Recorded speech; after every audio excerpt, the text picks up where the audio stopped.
Hi, thanks for joining us for another in our series of One Question from Odgers Berndtson. I'm Julie McKean and I head up the media practice in London for Odgers Berndtson, the #1 executive search firm. What we're doing today, as we have been doing all of this month, is talking to senior media leaders from across the landscape and giving ourselves a reason to be cheerful for 2021. As we all know, it's been a bit of an interesting year with lots of challenges and some opportunities. And now it's time to turn our sights to 2021 and ask, what are we optimistic about? Today, I'm joined by Swag Mukerji. Hi, Swag.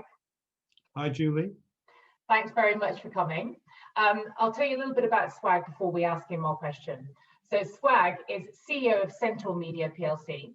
He joined it in July 2016, and previously he's held international general management and commercial financial positions with several blue chip FMCG companies, including United Biscuits, Guinness and Virgin, where he operated as a troubleshooter, a value creator and a change agent.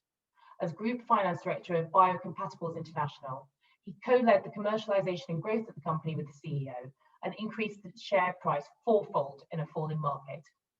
Since then, Swag's been a C-suite director of 3 private equity-backed businesses in a variety of sectors with the common themes of strategy, refresh and turnaround.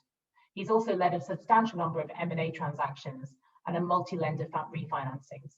Swag qualified as a chartered accountant at PricewaterhouseCoopers and is a Warwick MBA. Swag, thank you so much for joining us, and I'm going to turn it over and ask you the question, what are you optimistic about for 2021? Thanks, Julie. Before I go into what I'm optimistic about for 2021, because there's quite a lot I'm optimistic about, I just want to set some context. This is really strange that I'm sat here talking to you from my study at home on video. And I've got to be honest, I'd never used Teams or Zoom before I came into 2020. And in fact, if I'm really honest, I'd never used either of them before March the 14th, 2020.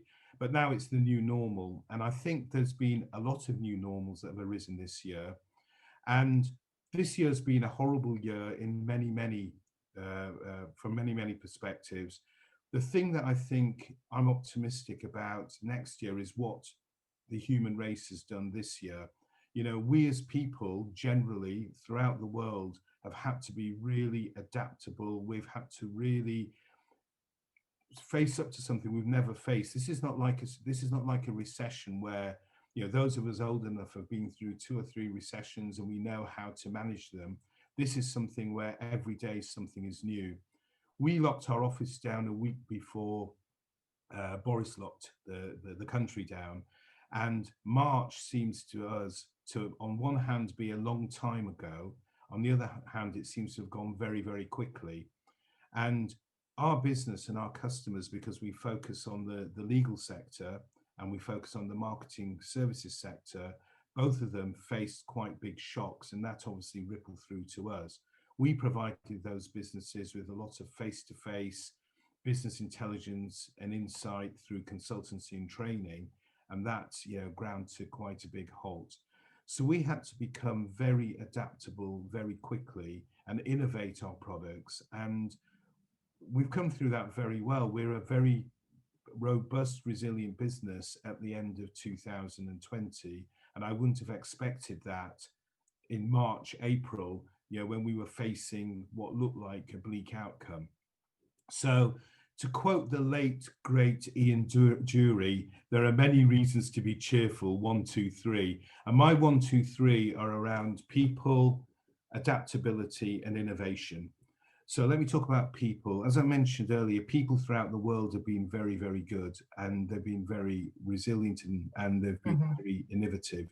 And we can see this developing both within our organization, but in the world generally. I mean, the response to the vaccine approval this week has been very good and very positive. We do get the old Luddites who are saying, I'm not going to have a vaccine. And frankly, they're idiots if they do, because these vaccines are very safe nowadays. They're genetic vaccines, they're not live vaccines. And all that's happened is they've parallel tracked the approvals. So I'm certainly going to be quite far up the line, if possible, to have a vaccine. And I would encourage everyone to do so, because unless a large number of people do it, we're not going to be able to get back to some form of normality. Right. But I'd like to say thank you to the people in my company, because the people in my company have been so energetic, so enthusiastic, so resilient. Well, and it's been really difficult. You know, we work in a creative world, and to foster creativity on Teams or Zoom rather than face to face, you know, chilling out in rooms full of bean bags and glasses of wine has been actually quite challenging, but they've managed to do it very well.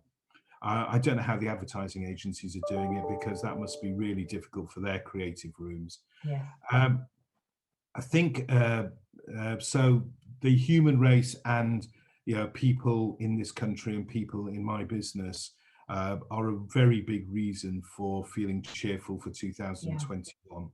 The second thing is adaptability. I think we've all had to adapt, you know, and it's been really hard. You know, it's quite difficult if you are a 25-year-old living in a 2-bedroom flat in the middle of London, and you weren't allowed out for several months at the beginning of this period. It is very, very difficult, but they've adapted and they've done things that are amazing. There's so many amazing stories out there of how people have really adapted their lives, adapted their work, adapted what they do to make sure that they are capable of improving and living and generating. And we're finding it. One of our courses is the mini MBA in marketing, which is an online course in that takes the best practice modules from Harvard, Yale, London Business School, and INSEAD.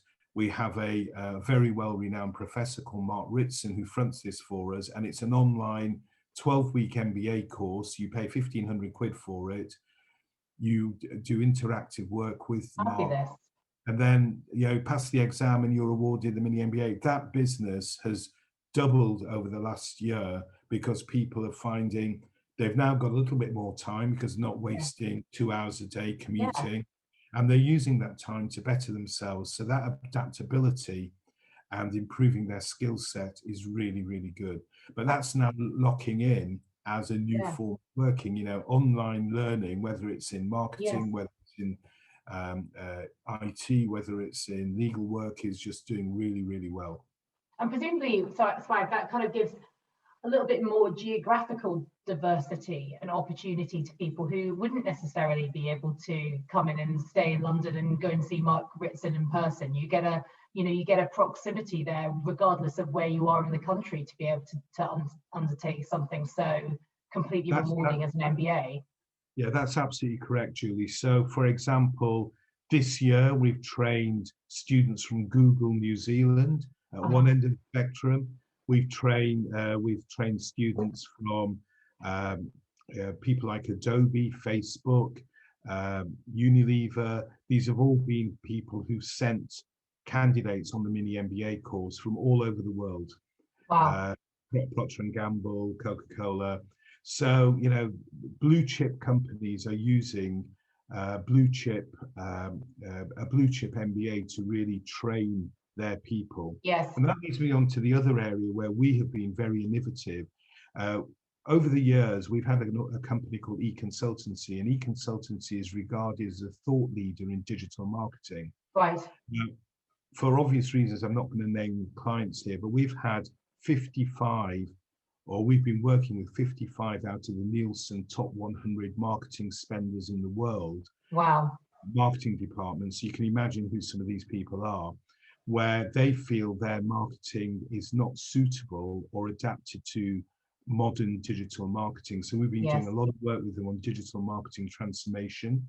Yes. We have a product called the Digital Skills Index, which is basically a test for all marketeers. And the Digital Skills Index shows very quickly where, compared to excellence, their marketing departments sit. Yeah. And it's quite interesting. Smaller companies tend to score better than the big, larger ones, because the larger ones, their training is obviously a little bit slower. So we've been going in doing a lot of work on online training with those people.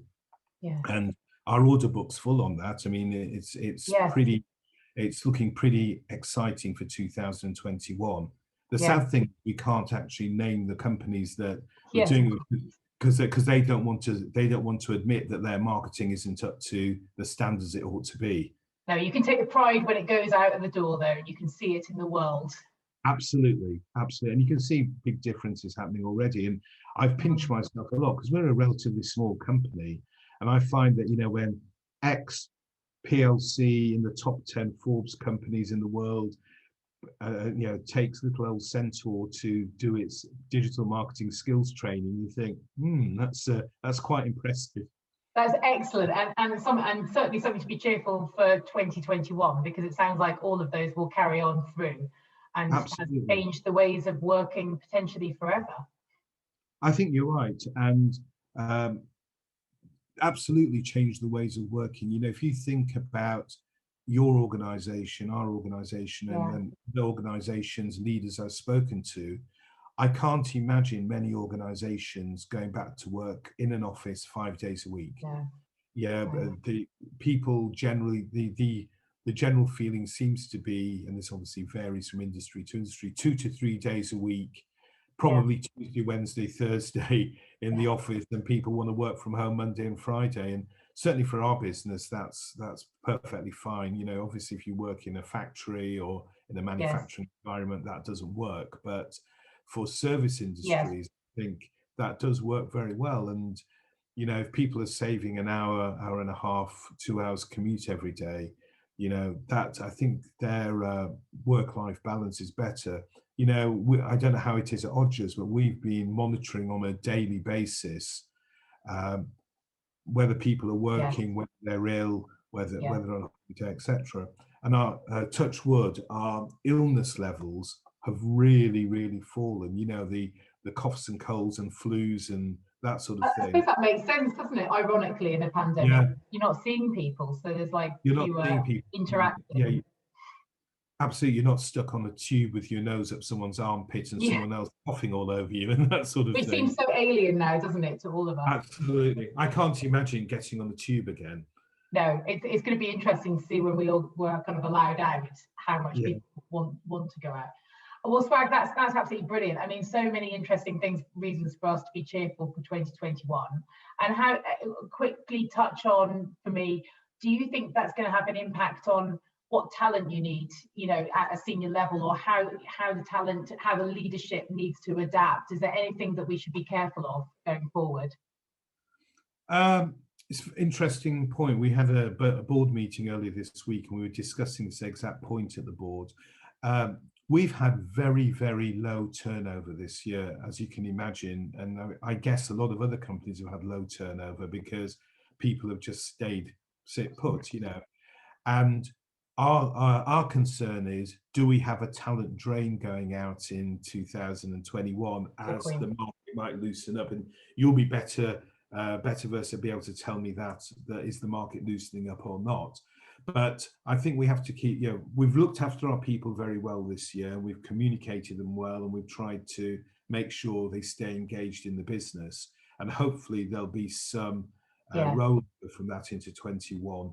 But it's something that's quite front of mind for me, that we might lose some, some people, not just at senior level, but across the business that might be regretted leavers, because people want to move. People don't want to stay in the same place nowadays for more than 2 or 3 years at a time, particularly in this sector. In the media sector, people like to move and pick up different experiences. So we're going to have to stay very alert to that, and we're going to have to make sure we're also in parallel keeping our eyes and ears open for good talent that becomes available in the market.